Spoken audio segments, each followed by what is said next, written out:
At their anniversary gala, a woman divorces her husband, the man her entire family pushed out into the snow, to marry his best friend, but she's unaware he just signed a $30 billion deal that will crush her and make them all scream. Her husband, the gentle giant everyone dismissed as worthless, stands trembling in his outdated suit while his wife of 7 years announces their divorce in front of 300 guests, her hand already intertwined with his former best friend's fingers. The entire family, her sneering father, her dismissive mother, her mocking siblings, applaud this humiliation, remembering how they literally shoved him into a December blizzard last Christmas because he didn't belong with successful people. His best friend, the man he trusted since college, spits champagne in his face while the wife he sacrificed everything for laughs. A cruel, piercing sound that echoes through the ballroom. But what none of them know, what makes his hands shake with something other than heartbreak, is the phone in his pocket containing a signed contract that will destroy everything they think they know about power, about worth, about him. The $30 billion deal, the largest tech acquisition in American history, became official 3 hours ago, and the husband they're crushing hasn't told a single soul. As his wife publicly hands him divorce papers and empties their joint account of his last $847 while photographers capture his shame, one question burns. What will the husband do when he reveals the truth? And when the wife and his best friend receive their wedding invitation, an invitation they never sent, will they understand too late what they have awakened? Daniel Morrison stood in the center of the crystal ballroom, surrounded by 300 people who had come to celebrate what they thought was his 7th wedding anniversary. The chandeliers above cast geometric shadows across his round face, highlighting the sweat beading on his forehead despite the air conditioning. His suit, purchased 6 years ago for their first anniversary, pulled tight across his stomach, the buttons straining with each breath. He clutched a champagne flute in his trembling hand, watching his wife Victoria glide across the marble floor in a dress that cost more than his monthly salary. "Ladies and gentlemen," Victoria's voice rang out, amplified by the microphone she'd somehow acquired. Her auburn hair cascaded in perfect waves down her back, her emerald gown hugging curves that personal trainers and cosmetic procedures had crafted into Instagram-worthy perfection. "Thank you all for coming tonight." Daniel felt his chest tighten. This wasn't how anniversary speeches usually began. He'd written something for tonight, a clumsy but heartfelt tribute to their years together, tucked in his jacket pocket, now growing damp from his nervous perspiration. "I have an announcement to make," Victoria continued, and the room fell silent. Daniel noticed her parents in the front row, Gregory and Constance Hartwell, their faces arranged in expressions of barely contained excitement. His own parents hadn't been invited. Victoria had insisted they'd be uncomfortable among her family's social circle. "Daniel and I are getting divorced." The words hit him like a physical blow. Several people gasped. Someone dropped a glass. But most of the crowd, Victoria's friends, her business associates, her family, simply nodded knowingly. Some even smiled. "What?" Daniel's voice came out as a whisper, lost in the sudden murmur of conversation. Victoria turned to face him fully, her expression a mixture of pity and contempt. "Oh, come on, Danny. You didn't actually think this was going to last forever, did you?" "But it's our anniversary." His mind couldn't process what was happening. The phone in his pocket felt like it weighed 1,000 pounds. The phone containing the contract that had been finalized at 4:47 p.m. today.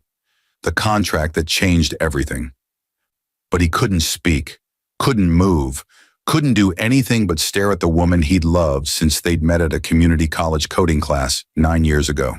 Anniversary, divorce-versary, what's the difference? This came from a man stepping out of the crowd, and Daniel's confusion transformed into something sharper, more agonizing. Tyler Brennan, his best friend since sophomore year, his college roommate, the man who'd been Daniel's best man at this very marriage. Tyler moved to Victoria's side with the casual confidence of someone who'd been there many times before. He wore a Tom Ford tuxedo that probably cost more than Daniel's car. His jawline could cut glass. His body maintained by a personal trainer Daniel had actually helped him hire 2 years ago. "Ty?" Daniel's voice cracked. "What are you doing?" Something I should have done years ago, buddy. Tyler's smile was sharp, predatory. He wrapped his arm around Victoria's waist possessively. Taking what's mine. The ballroom erupted in whispers.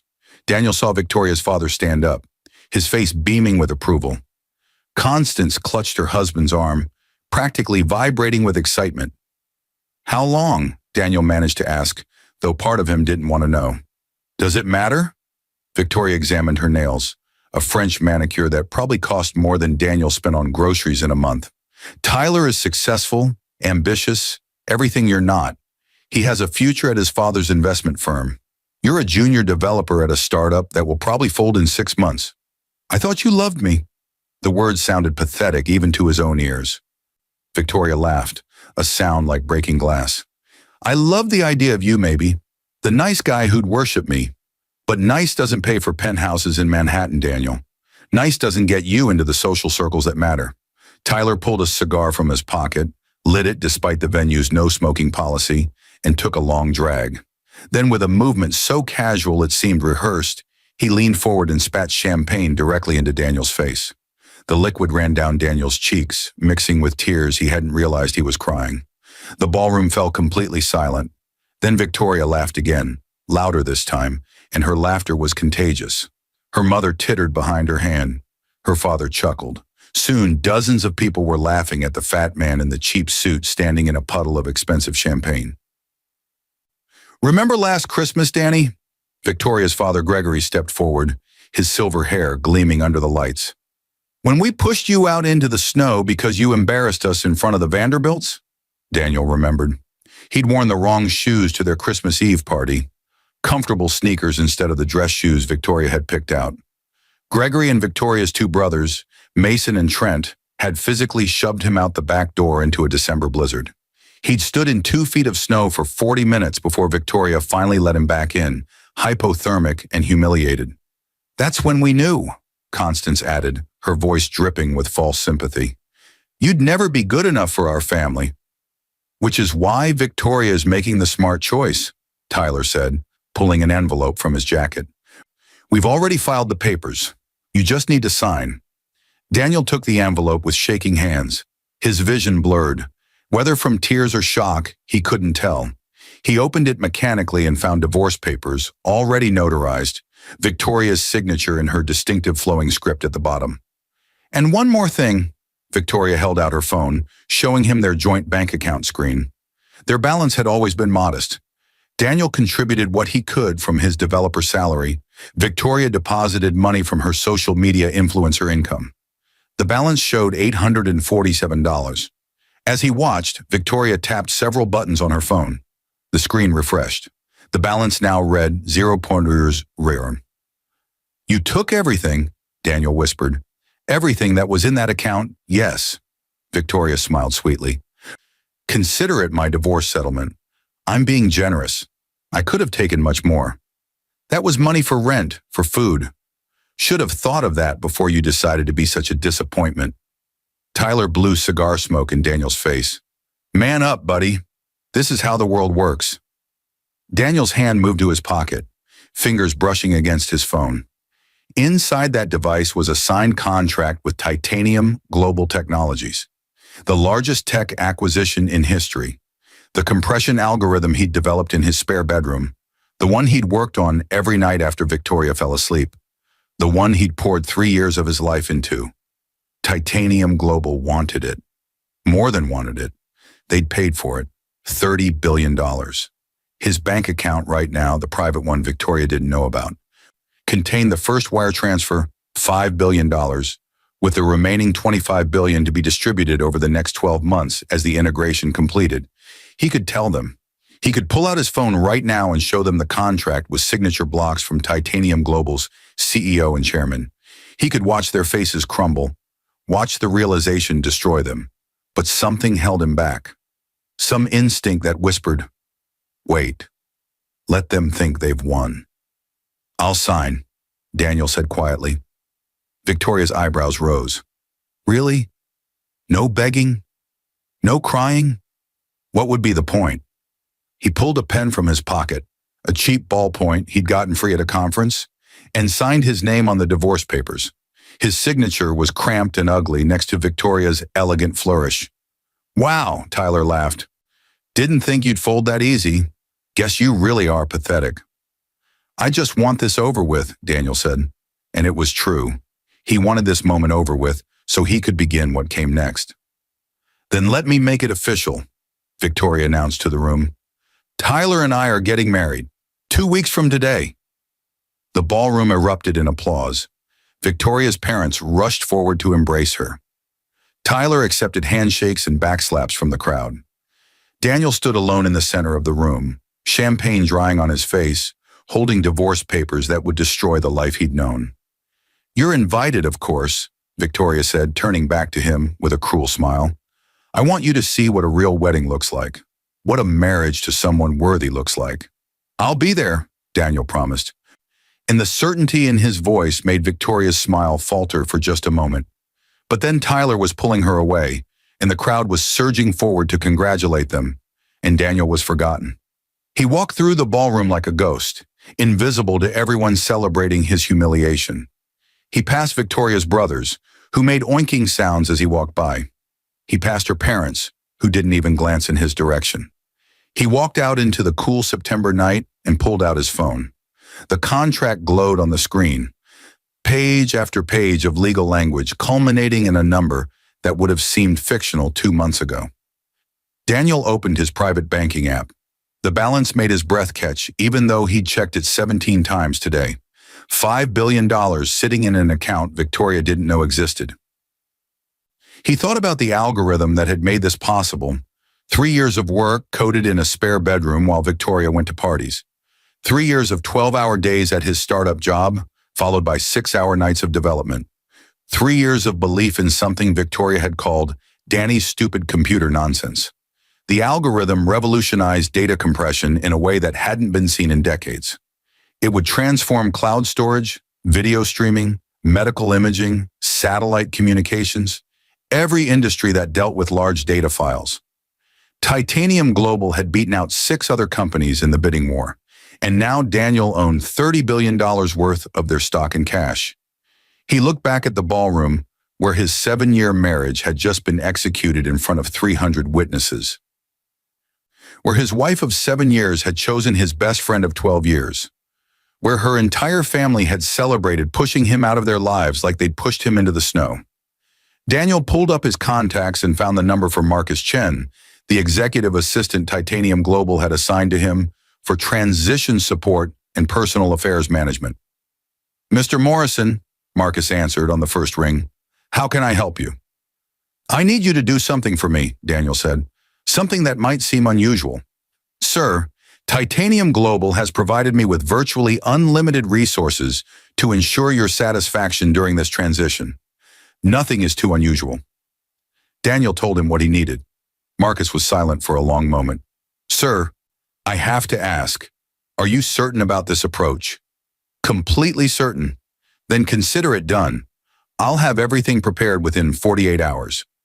Daniel ended the call and looked up at the September stars. 2 weeks until Victoria's wedding. 2 weeks until they learned the truth. He wasn't going to tell them. He was going to show them. And when he did, it would crush them in ways they couldn't possibly imagine yet. The apartment Daniel returned to that night felt like a mausoleum. Every object carried memories that now felt poison. The couch where he and Victoria had binge-watched shows together. Had she been texting Tyler during those evenings? The kitchen where he'd cooked her favorite meals. Had she been comparing his cooking to whatever expensive restaurants Tyler took her to? The bedroom where they'd slept side by side for 7 years. Had she been dreaming of Tyler the entire time? He sat on the edge of the bed, still wearing his champagne-stained suit, and let himself feel everything. The grief of losing 7 years. The rage at the betrayal. The humiliation of being mocked by 300 people. The deep, aching loneliness of realizing that everything he'd believed about his life had been a fiction. His phone buzzed, a text from Tyler. "No hard feelings, man, just business. Survival of the fittest and all that." Another buzz. "Victoria, don't forget to be out of the apartment by Friday. I'm redecorating." Daniel looked around at the 1-bedroom apartment in Queens. He'd paid for this place with his startup salary, while Victoria spent her influencer money on clothes and treatments and maintaining her social media presence. The lease was in both their names, but she was already acting like he'd never existed here. He opened his banking app again, just to confirm this wasn't all some elaborate hallucination. The numbers were real. $5 billion real. His laptop sat on the nightstand, and he opened it, pulling up the folder containing his algorithm's code. Thousands of lines of Python and C++, elegant in their efficiency.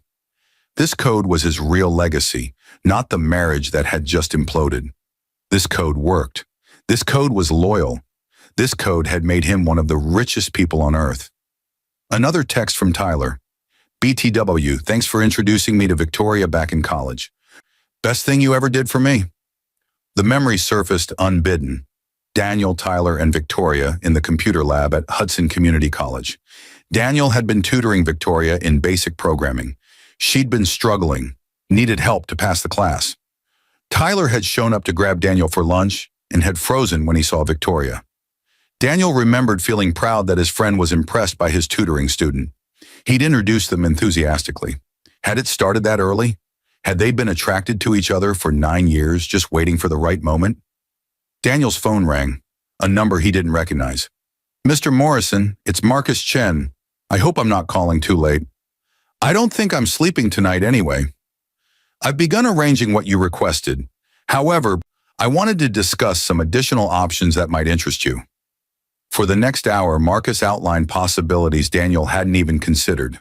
Personal security teams, legal representation from firms that had never lost a case, image consultants who could transform his entire public presence, real estate options in cities around the world, investment strategies that would turn his $30 billion into significantly more. There's also the matter of your current employment, Marcus said delicately. Titanium Global would prefer if you resign from your position at, he paused, clearly reading from notes, Startup Genius Incorporated. We'd like you focused entirely on integration of your algorithm into our systems. I'll resign tomorrow, Daniel said. He felt nothing about this.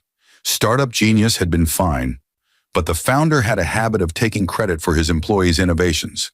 Daniel's compression algorithm had been developed entirely in his spare time, using his own equipment, carefully documented to ensure Startup Genius had no legal claim to it. Excellent. We'll provide you with a comprehensive compensation package for... Marcus, I have $5 billion in my account. I don't need a compensation package. A pause. Sir, with respect, you have $5 billion in your account right now. This afternoon. By tomorrow, that money will have generated approximately $400,000 in interest. By next week, your holdings will have increased by over $30 million through our standard investment protocols. People at your net worth level don't think in terms of not needing money. They think in terms of resource optimization and strategic growth. Daniel absorbed this. Yesterday, he'd been worried about making rent. Today, he was being lectured about resource optimization by someone managing his billions. There's something else, Marcus continued. Your ex-wife's social media presence. She has approximately 700,000 followers on Instagram, correct? Around that. Why? Because Titanium Global's PR division has access to every major digital advertising platform on Earth. And your ex-wife's engagement metrics suggest her audience is largely aspirational, people who follow her to see a lifestyle they wish they had. I'm not sure I follow. Mr. Morrison, your ex-wife has built her identity on appearing successful and desirable, on being aspirational. She derives value, both social and financial, from this perception. These things can be influenced, but I need to know how far you want to take this. Daniel thought about Victoria laughing as Tyler spit champagne in his face. He thought about her emptying their joint account. He thought about her invitation to watch her marry his former best friend. I want them to understand what they lost, Daniel said slowly. I want them to feel exactly what I felt tonight. I want them crushed. Understood. I'll prepare a comprehensive strategy. You'll have it by tomorrow evening. After Marcus hung up, Daniel sat in the quiet apartment for a long time. Part of him, the part that had loved Victoria for 9 years, that had considered Tyler his closest friend, wanted to feel guilt about what he was planning, wanted to be the bigger person, to walk away, to let his success speak for itself. But that part was drowning under the memory of 300 people laughing at him, under the memory of Victoria's parents pushing him into the snow, under the memory of Tyler's spit running down his face while Victoria laughed. They'd made him feel worthless. Now he was worth $30 billion, and they had no idea what was coming. Daniel didn't sleep that night. Instead, he sat at his laptop and did something he'd been avoiding for weeks. He looked at Victoria's Instagram. Her most recent post, uploaded 40 minutes ago, showed her and Tyler in the crystal ballroom, Victoria's hand displaying her ring finger prominently. The caption read, "Sometimes you have to let go of what's holding you back to embrace what's meant to be. New chapter, same queen." Divorced and thriving, ja upgrade. Complete, ja new beginnings. The post had already accumulated 14,000 likes and hundreds of comments. "OMG, you're glowing.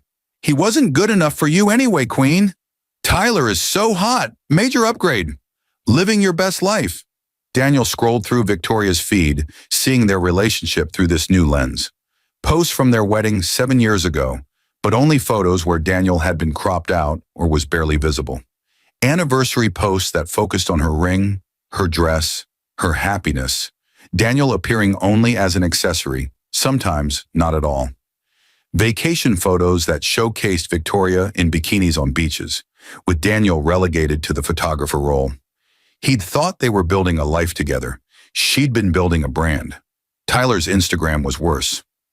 Posts from over the years showing Tyler at clubs, at parties, at exclusive events, and in at least a dozen photos, Victoria appeared in the background or at the edges. Daniel remembered those nights. Tyler would invite both of you to some event. Then Victoria would say Daniel would be more comfortable staying home. He'd believed her, but there she was in the background of Tyler's photos from 2 years ago, 18 months ago, last summer, always in the background, never tagged, but present. How had Daniel missed this? Because he trusted them, because he'd believed that love meant taking people at their word. His phone buzzed with an email notification. Marcus Chen, working at what must be 3 a.m. "Mr. Morrison, attached, please find preliminary strategies for your review. Please note these are merely options for your consideration. Titanium Global's resources are at your disposal, but all decisions remain entirely yours. We simply provide possibilities." Daniel opened the attachment.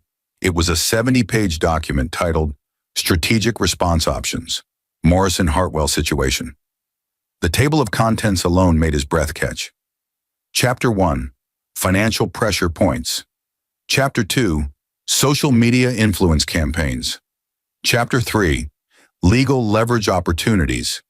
Chapter 4, Business Relationship Disruption. Chapter 5, Reputational Management. Chapter 6, The Wedding Event.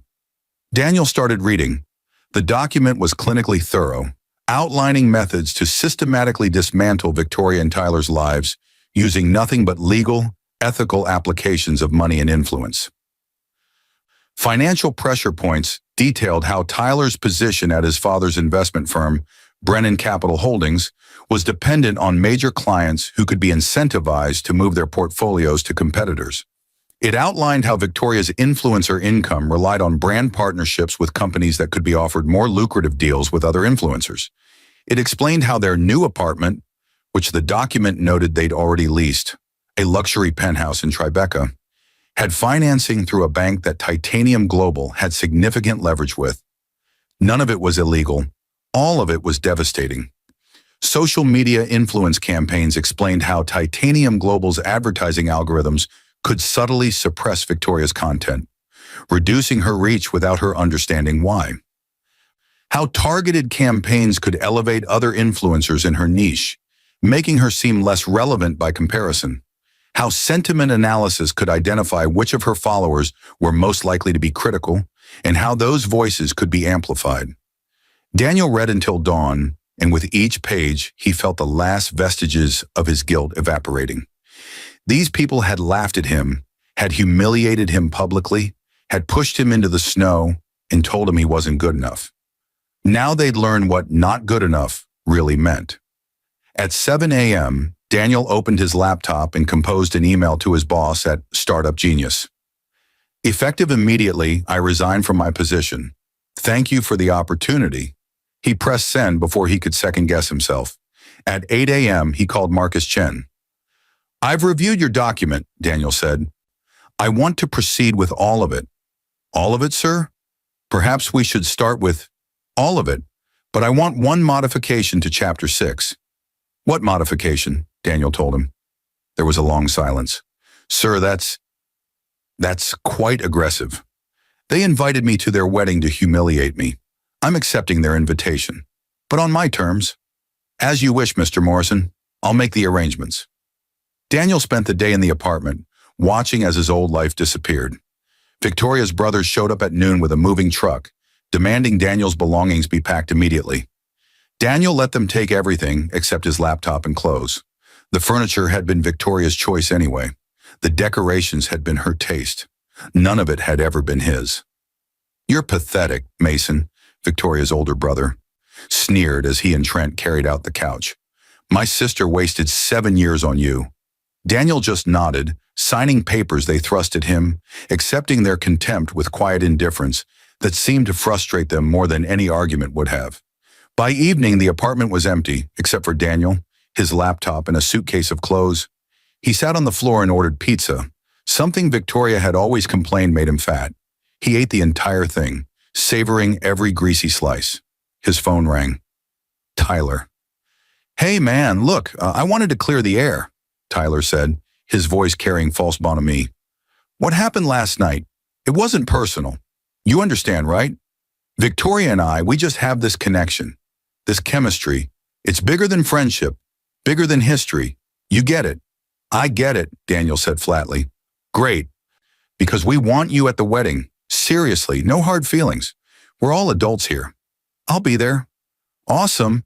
And hey, the bachelor party is this Friday. You should come. It'll be fun, like old times. Daniel almost laughed. They wanted him at Tyler's bachelor party. They wanted to parade their victory in front of him one more time. I'll be there, Daniel repeated. Perfect. I'll text you the details. It's going to be epic, man. We've got bottle service at Lux, private section, the works. Victoria's bridesmaids might even stop by. Tyler's voice dropped conspiratorially, including her hot cousin Bethany. I know you always had a thing for her. Daniel had helped Bethany with her taxes 2 years ago. He'd been professional and appropriate. But Tyler had decided this meant Daniel had a thing for her and had mocked him about it for months. See you Friday, Daniel said, and ended the call. Another email from Marcus. Sir, I've accelerated the timeline on several initiatives. Some preliminary results are already manifesting. I thought you should know. Brennan Capital Holdings received calls this morning from 3 major clients requesting immediate portfolio reviews.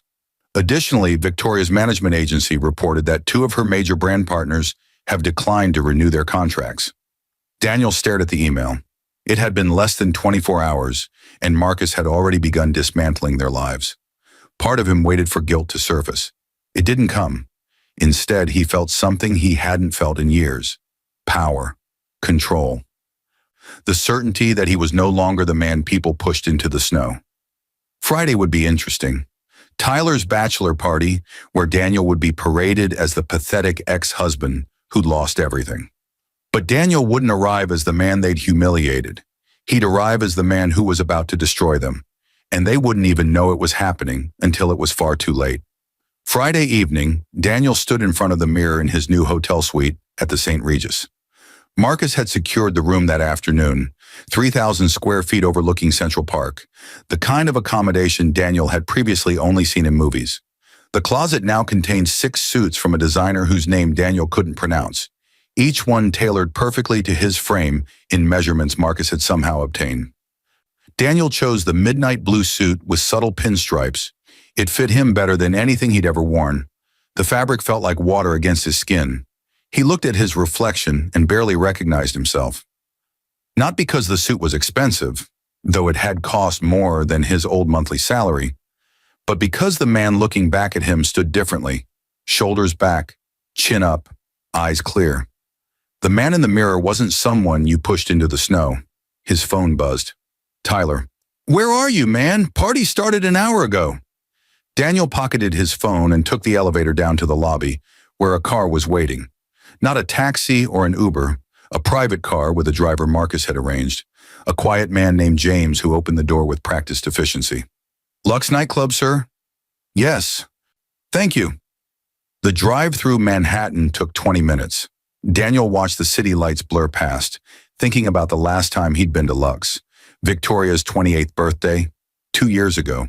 They hadn't been able to afford the cover charge, so they'd stood outside with fake smiles while her friends went in without them.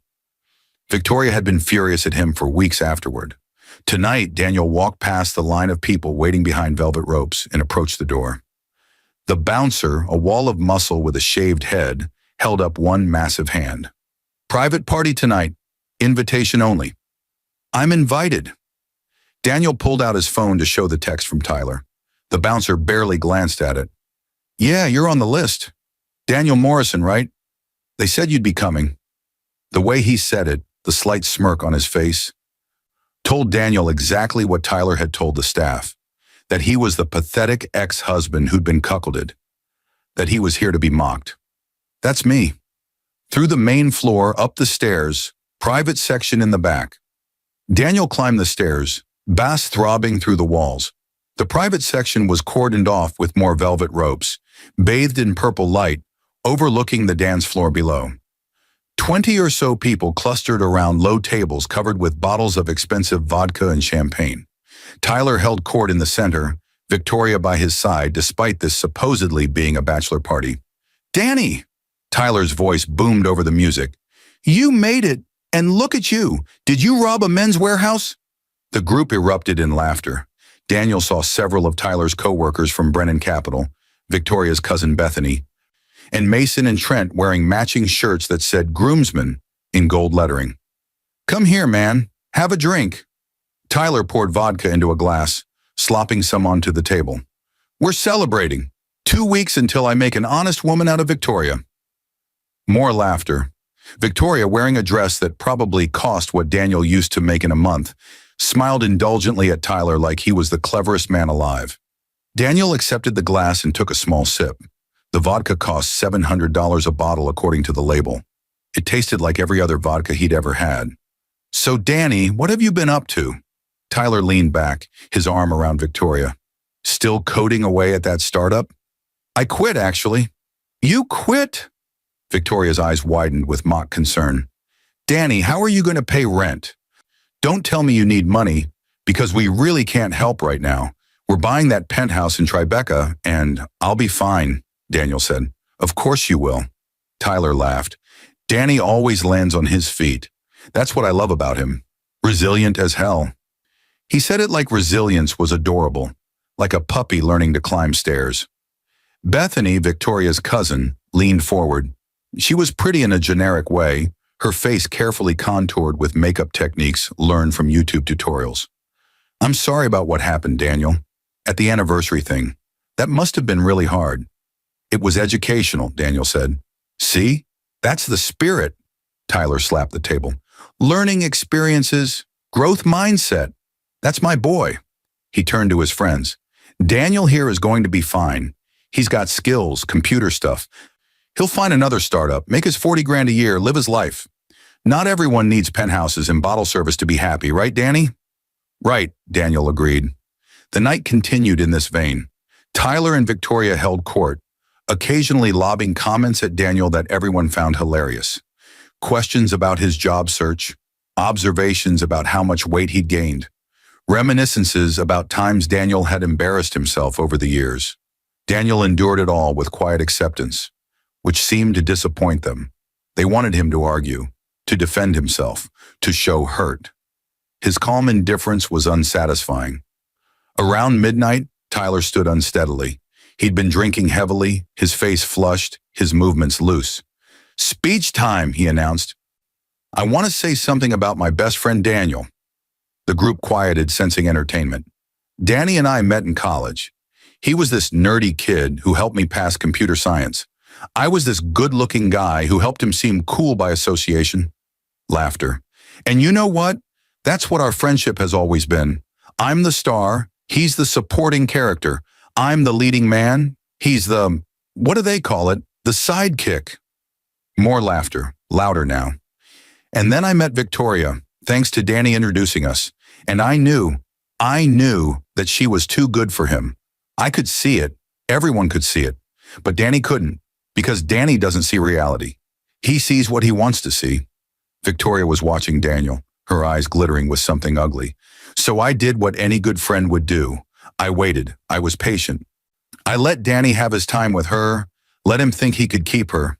But we all knew, Tyler gestured broadly at the group, that eventually she'd trade up, that eventually she'd realize she deserved better. And here we are. The group applauded. Tyler took a bow. Any words, Danny? Tyler grinned.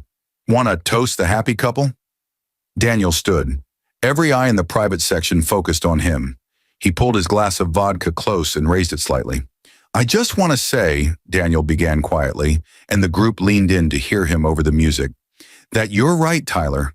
I did see what I wanted to see. I saw friendship where there was opportunism. I saw love where there was calculation. I saw people where there were parasites. The smiles around the table started to fade.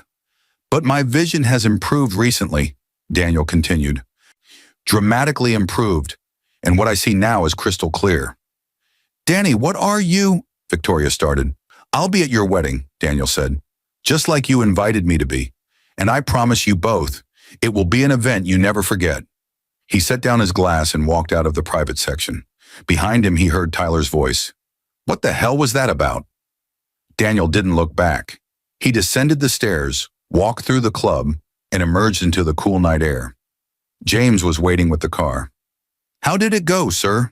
James asked as Daniel settled into the back seat. Exactly as expected, Daniel said. Take me back to the hotel, please. Of course, sir, although, James hesitated. If I may speak freely, please. Mr. Chen asked me to inform you that several more developments occurred this evening. Brennan Capital Holdings lost 2 additional clients. Victoria's Instagram account experienced what the technical team described as an engagement anomaly. Her last 3 posts have performed 70% below her typical metrics, and the financing for their Tribeca penthouse encountered some complications. Daniel absorbed this. What kind of complications? The bank requested additional documentation regarding Tyler's employment stability. Apparently, there are concerns about his position at Brennan Capital given the client departures.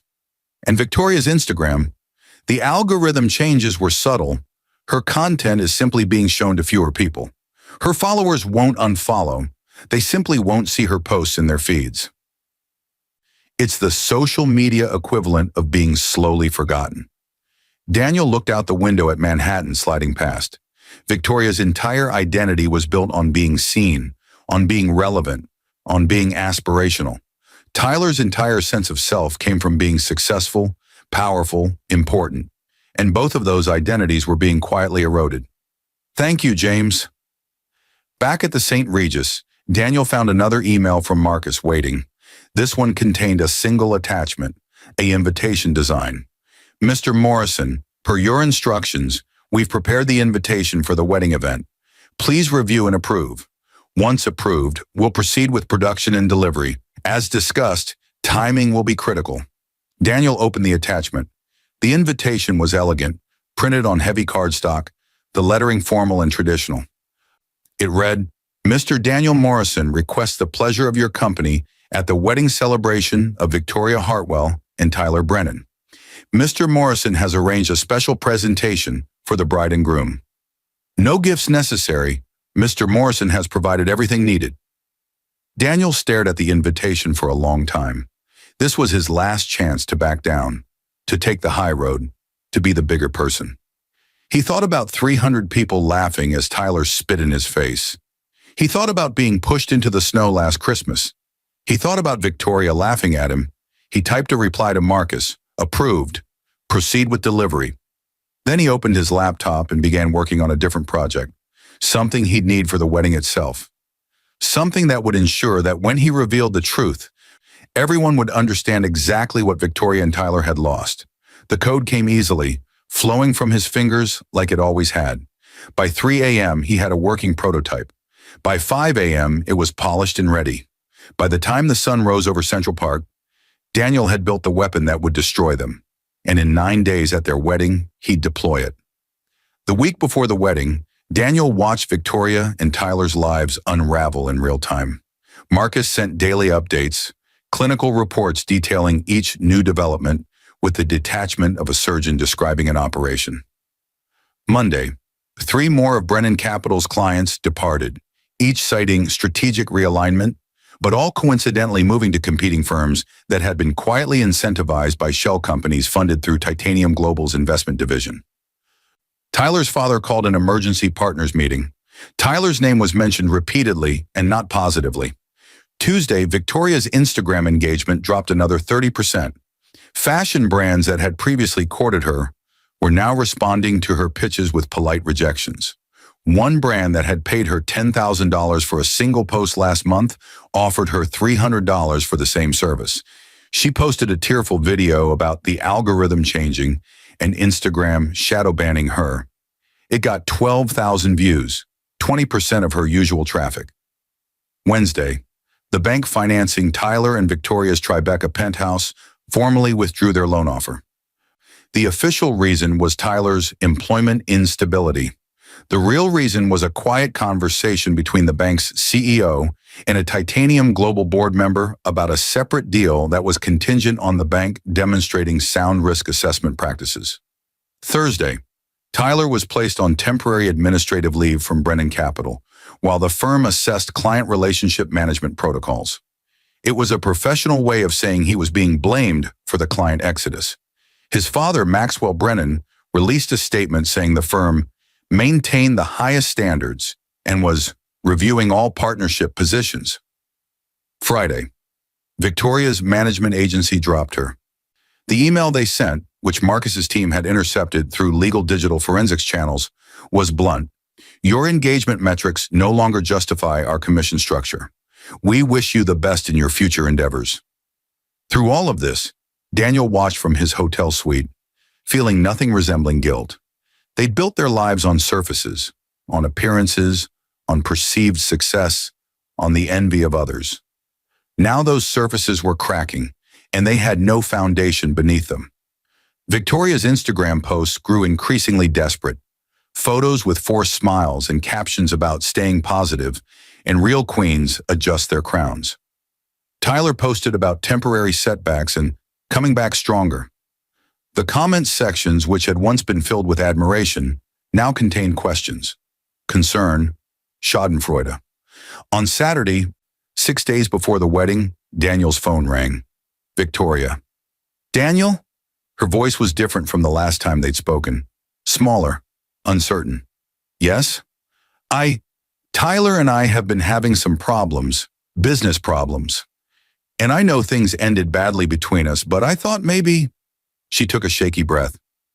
Could we borrow some money? Just temporarily. Like $5,000. We'd pay you back right after the wedding when Tyler's bonus comes through. Daniel was quiet for a long moment, letting her words hang in the air. You emptied our joint account, he said finally. You took $847 that I needed for rent and food. Now you want me to give you $5,000? Please, Danny. I know I was harsh, but you have to understand. I was emotional. The divorce was hard. I didn't mean... Yes, you did. Silence. You meant every word, Daniel continued. Every laugh, every cruel comment, every humiliation. You meant all of it. And now that things are difficult, you want me to rescue you. It's just a loan. We're still family, sort of. We were married for 7 years. We were married for 7 years, Daniel agreed. And in those 7 years, when did you ever treat me like family? When did you ever stand up for me when your parents pushed me into the snow? When did you ever defend me when your friends mocked me? When did you ever see me as anything other than someone you settled for? That's not fair. Neither was laughing when Tyler spit in my face. He heard her crying now, soft sobs that probably would have broken his heart a month ago. Now they sounded performative. I'll see you at the wedding. Victoria? He ended the call. Marcus called 5 minutes later. Sir, I should inform you that Tyler attempted to contact his father this afternoon for a loan. Maxwell Brennan refused. Tyler then reached out to 3 other family members. All declined. His credit cards are nearly maxed from wedding expenses. And the wedding venue? They've requested full payment by Monday or the reservation will be canceled. The amount due is $80,000. Let me guess, they can't pay it. Tyler liquidated his investment portfolio yesterday. It was worth $93,000. After taxes and penalties for early withdrawal, he'll net approximately $68,000, insufficient for the venue payment, and it leaves them with nothing for the catering, flowers, or photographer, all of whom also require payment before the event. Daniel thought about this. What happens if they cancel the wedding? They lose their deposits, approximately $35,000 total, money they cannot recover. And if they try to go forward, the vendors will refuse service without payment. The venue will lock them out. They'll have 200 guests arriving at a location where no wedding will occur. Daniel felt a stirring of something that might have been sympathy, but it died quickly under the memory of Victoria's laughter at the anniversary gala. Let it play out, Daniel said. Don't interfere with the vendors. Let them make their own choices. As you wish, sir. There's one other matter. The invitation you had prepared. The special one for the wedding event. Shall we proceed with delivery? Yes, but send it to Victoria's parents as well, and Tyler's father. I want them all there to see what happens. Consider it done. Sunday evening, Daniel received a frantic call from Tyler. Danny, man, I need your help. Tyler's voice was ragged, desperate. Everything is falling apart. My dad won't help. The clients are leaving for no reason. Victoria's influencer income dried up. The bank killed our financing. The wedding venue is threatening to cancel. I don't know what's happening, but his voice broke. You're my oldest friend, my best friend. I know I screwed up. I know I hurt you, but please, I'm begging you. Can you loan us the money to save the wedding? Daniel let the silence stretch. How much do you need? He asked finally. $80,000 for the venue, another $50,000 for vendors. So $130,000 total. I swear I'll pay you back. I'll give you my Rolex as collateral right now. It's worth $40,000. Your Rolex is worth $40,000, but you need $130,000 for a wedding. And you spent the last month mocking me for being poor. I know. I was an asshole. I'm sorry. Is that what you need to hear? I'm sorry. I'm so sorry. Please, Danny. Tell me something, Tyler. When you spit champagne in my face, did you practice that? Did you and Victoria plan it out beforehand? A long pause. What? Did you practice spitting in my face? Or was it spontaneous cruelty? Danny, answer the question. We thought it would be funny. Victoria said you'd been humiliated enough that one more thing wouldn't matter. She said you'd probably just take it. And you did. Tyler's voice shifted, taking on a hint of his old arrogance. Come on, man. You did just take it. You signed the papers. You walked away. You're not actually angry about... Daniel ended the call. His phone immediately rang again. He declined it. 17 more calls came in over the next hour. Tyler, Victoria, Victoria's mother, Mason, Trent. Daniel ignored all of them. Instead, he opened his laptop and made final adjustments to the presentation he'd prepared. The code was clean. The interface was intuitive. The impact would be devastating. Monday morning, the wedding venue canceled Tyler and Victoria's reservation. Marcus confirmed the cancellation at 11 a.m. Monday afternoon, Victoria posted on Instagram, "Sometimes things don't work out the way we planned. Tyler and I have decided to postpone our wedding to focus on what really matters, our love for each other. New date TBA." The post got 8,000 likes, half her usual engagement. The comments were split between supportive messages and speculation about financial problems. Monday evening, Daniel received a text from Tyler. Fine, you win. You wanted to see us suffer, and we're suffering.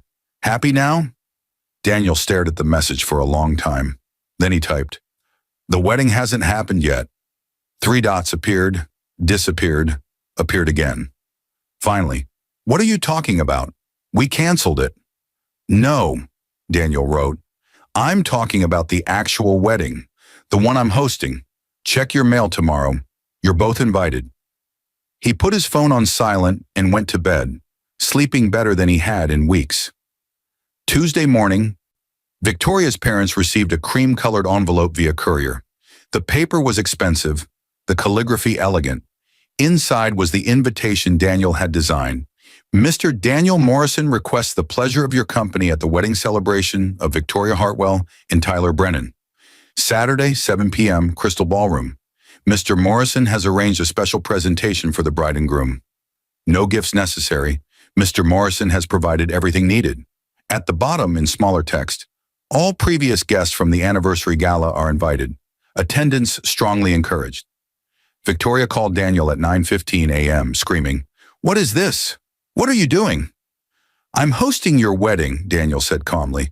"You invited me to watch you get married. I'm returning the favor." "You can't afford the Crystal Ballroom. You quit your job. You have no money." "Things change. Daniel, please, whatever you're planning, don't. I'm sorry, okay? I'm really, really sorry. Tyler and I both are. We made mistakes. We were cruel. But don't do this." "Do what?" "I'm just throwing you a wedding. Unless there's a reason you don't want it. Because I don't know what you're planning. You're acting crazy. I'll see you Saturday, Victoria. 7 p.m. Don't be late to your own wedding." He ended the call. Over the next 4 days, the invitation reached everyone who'd attended the anniversary gala. 273 people RSVP'd yes. Apparently, the mystery of what Daniel Morrison was planning was too compelling to miss. Victoria and Tyler both tried repeatedly to contact Daniel. He ignored them. Victoria's father, Gregory Hartwell, left a voicemail. "Listen here, you little weasel. I don't know what you think you're doing, but my family has lawyers. We have connections. If you try to embarrass my daughter, I will destroy you." Daniel saved the voicemail for later amusement. By Friday, Victoria's Instagram showed photos of her crying, mascara running, with captions about being confused and not understanding what's happening. Tyler posted a video about facing challenges and standing strong. Their desperation was public, pathetic, and completely justified given what was coming. Marcus called Friday evening. "Sir, everything is prepared. The Crystal Ballroom is reserved. The audio-visual equipment is installed. The presentation is loaded and tested. Security has been briefed. The servers are ready. All guests have confirmed. We're prepared for tomorrow evening." "And the media?" "We've quietly informed several key outlets that something newsworthy will occur. They'll have photographers present, nothing official, just gossip reporters who'll think they're getting a scoop about a society wedding." "Perfect. Sir, I have to ask, are you certain you want to proceed? Once this happens, there's no walking it back." Daniel thought about the man he'd been 4 weeks ago. Overweight, underconfident, standing in champagne-stained clothes while 300 people laughed at him. That man would have taken the high road. That man would have walked away. But that man was gone. "I'm certain," Daniel said. "Make sure everything is perfect." Saturday morning, Daniel woke early. He went to the hotel gym and worked out for an hour, something he'd started doing every morning this week. The weight was already coming off. 3 pounds gone, not because he cared what Victoria thought anymore, but because he was starting to care what he thought about himself. He ate breakfast, egg whites, fruit, black coffee, while reviewing the presentation one final time. The slides were simple. The data was irrefutable. The impact would be total. At 3 p.m., he showered and dressed in a custom tuxedo Marcus had arranged. It fit perfectly, making him look not thin, he'd never be thin, but substantial, powerful, like someone who belonged in a ballroom full of wealthy people. At 4 p.m., he arrived at the Crystal Ballroom. The venue was transformed. White flowers everywhere, lighting designed to flatter. A massive screen at the front of the room. Tables set for 273 guests. Marcus met him at the entrance. "Everything is ready, sir. The guests will begin arriving at 6:30. Tyler and Victoria are expected at 7. And they have no idea what's happening? None. They've tried to access the venue several times this week. Security turned them away each time, explaining that you'd paid for exclusive access to prepare the event." Daniel walked to the front of the ballroom and looked at the screen. In a few hours, everything on that screen would change multiple lives forever. He felt no guilt. He felt no hesitation. He felt only the cold clarity of knowing he was about to make them understand. At 6:30, guests began arriving. Daniel watched from a private room as Victoria's parents, her siblings, Tyler's father, Dozens of society figures filed in. They looked confused, curious, expectant. At 6:55, Tyler and Victoria arrived. Daniel watched them on the security monitors Marcus had set up.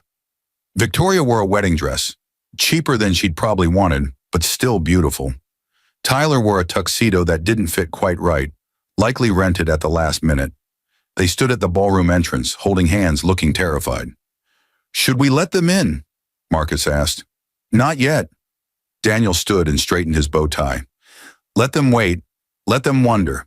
In 5 minutes, I'll go down there and we'll begin."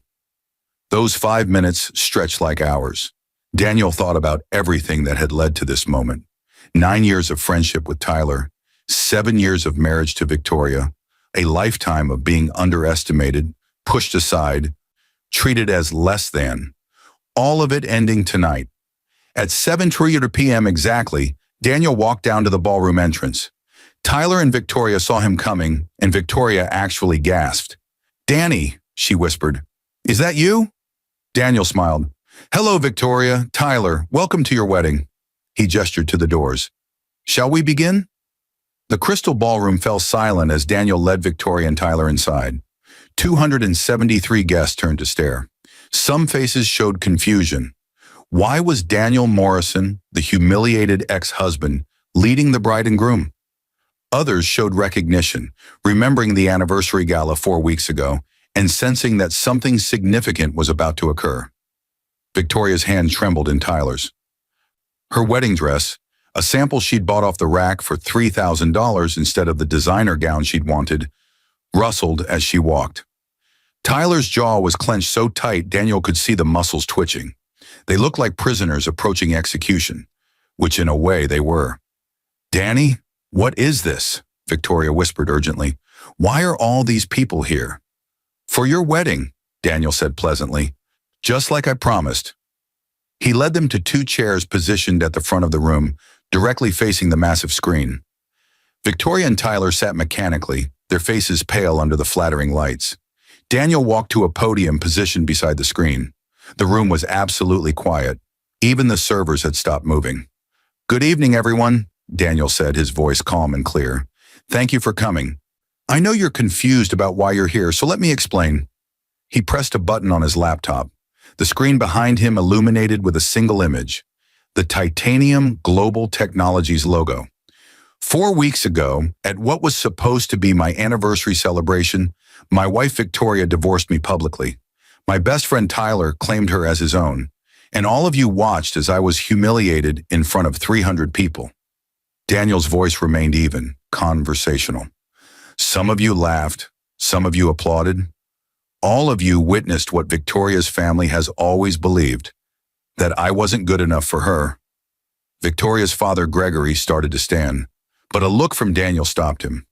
"Tonight, I'm going to explain exactly what you witnessed that night. But first, I want to show you something." Daniel pressed another button.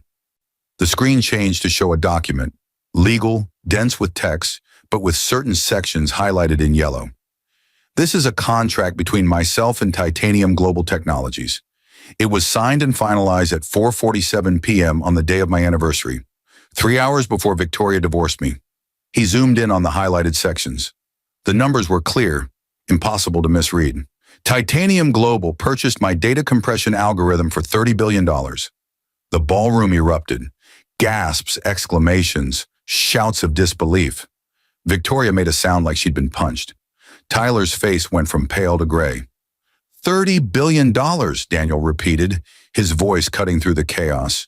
"For an algorithm I developed over 3 years, working nights and weekends while my wife went to parties. While she posted on Instagram about her aspirational lifestyle.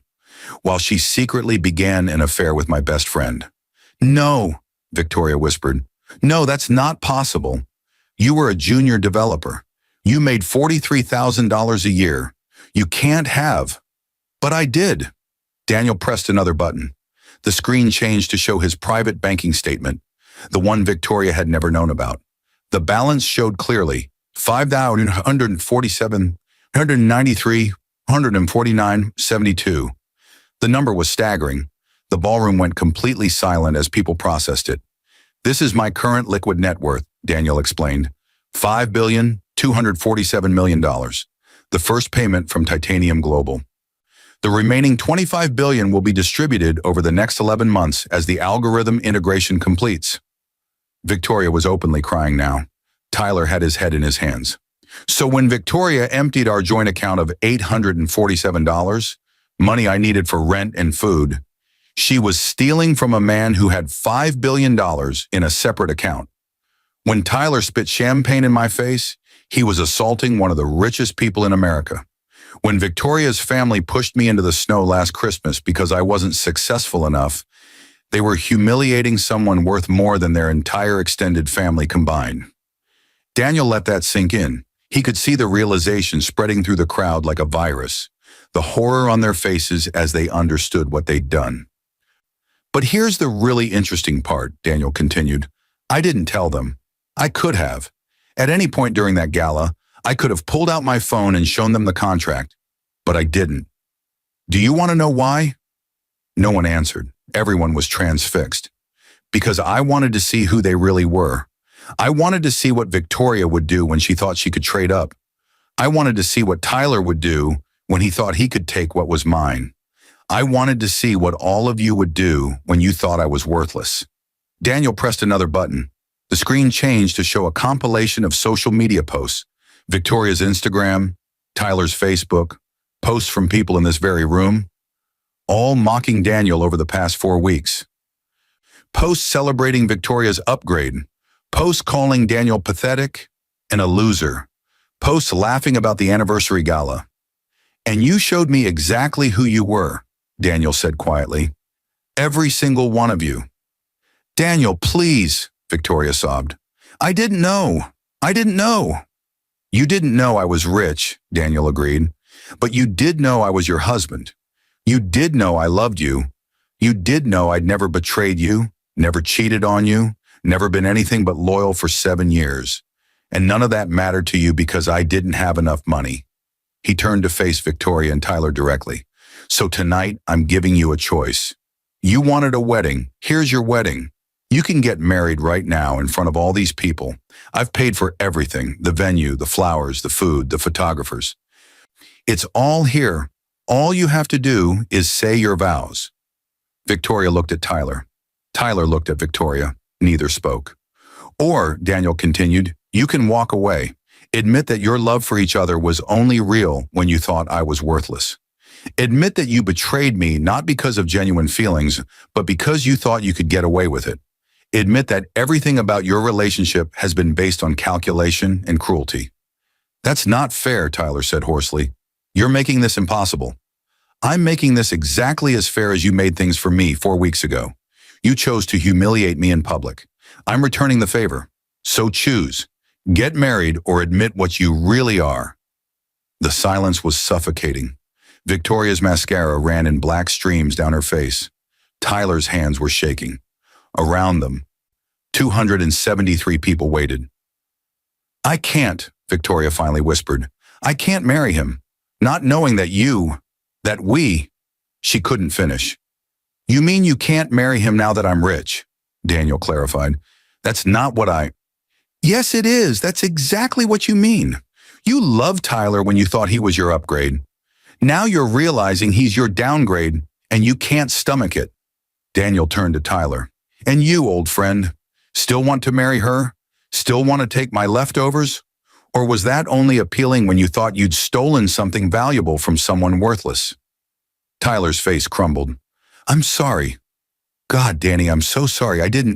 We didn't. Save it. Daniel's voice cut like a blade. You're not sorry you did it.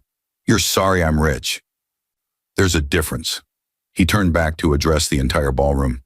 I want everyone here to understand something. Over the past 4 weeks, I've systematically destroyed Victoria and Tyler's lives. Tyler's firm lost clients because I incentivized them to leave. Victoria's Instagram engagement collapsed because I manipulated the algorithms. Their penthouse financing was killed because I leveraged relationships with their bank.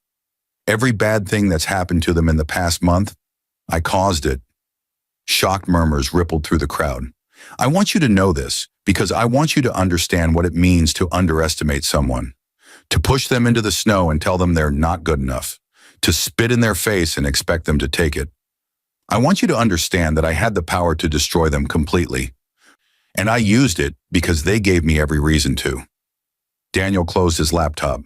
The screen went dark. So here's what happens next. Tyler, you're going to walk out of this ballroom and never contact me again. Victoria, you're going to do the same. And all of you, he gestured to the crowd, are going to remember this night whenever you think about judging someone's worth by their bank account. Daniel, please. Victoria stood, her legs shaky. Can we just talk privately? There has to be some way to what? To get back together? To reconcile? Daniel laughed, and it was not a kind sound. Victoria, I divorced you 4 weeks ago, legally, properly, with all the papers filed. You're not my wife anymore. You're nothing to me. But the money was always mine. You never had any claim to it. I created that algorithm before we were married on my own equipment, in my own time. It was never marital property. You could have been married to me when the deal went through. Instead, you divorced me 3 hours after the contract was signed. Worst timing of your life. Victoria collapsed back into her chair, sobbing uncontrollably. Tyler sat beside her, his face in his hands, shoulders shaking. Daniel felt nothing looking at them. No triumph, no satisfaction, just emptiness where love and friendship used to be. There's one more thing, Daniel said, and the room tensed. Over the past 4 weeks, I've learned something important. Money doesn't change who you are. It reveals who you are. Victoria, you revealed that you're someone who measures people by their net worth. Tyler, you revealed that you're someone who will betray anyone for personal gain. And all of you, he looked at the crowd, revealed that you'll applaud cruelty if you think it's aimed at someone beneath you. He picked up his laptop and walked toward the exit. As he passed Victoria's parents, he stopped. Gregory, you pushed me into the snow last Christmas and told me I didn't belong with successful people. I'm worth $30 billion. How successful do I need to be to belong? Gregory said nothing, his face purple with suppressed rage. Daniel continued to the exit, then paused and turned back one final time. Oh, and Victoria, that video you posted yesterday, crying about how the algorithm is suppressing your Instagram? It wasn't the algorithm. It was me. It will always be me now. Every brand deal that falls through, every opportunity that disappears, every door that closes, that's me too. You wanted to divorce me and take my money. Instead, you divorced me and gave me the perfect motivation to ensure you never succeed at anything again. He smiled. It was not a nice smile. Enjoy your wedding, everyone. Daniel walked out of the crystal ballroom into the Manhattan night. Behind him, he heard Victoria's wails, Tyler's curses, the explosive murmur of 273 people processing what they just witnessed. His phone buzzed. Marcus. Sir, the presentation was recorded as you requested. It's already being uploaded to various media outlets. By morning, this will be everywhere. Daniel typed back. Good. Let them watch. Let everyone watch. He climbed into the waiting car. James pulled away from the curb, and through the rear window, Daniel watched the crystal ballroom recede into the distance. He'd destroyed them, completely, publicly, irrevocably, and he felt absolutely nothing. Maybe that was the real victory. Not the money, not the revenge, but the absolute indifference he now felt toward people who'd once meant everything to him. His phone rang, an unknown number. He answered. Mr. Morrison, this is Jennifer Walsh from the Times. I was at the ballroom tonight. I have to ask, was everything you said true? The 30 billion, the algorithm, all of it? Yes. Can I interview you? This is the biggest story of the year, maybe the decade. Daniel thought about it. A year ago, he would have said no, would have hidden from attention, from scrutiny, from the spotlight. But he wasn't that person anymore. Yes, he said, you can interview me, but on one condition. What's that? You make sure everyone knows that Victoria and Tyler didn't leave me. I left them, and I left them with nothing but the memory of how badly they screwed up. I can do that, Mr. Morrison. Daniel smiled in the darkness of the car. Then let's tell the world my story.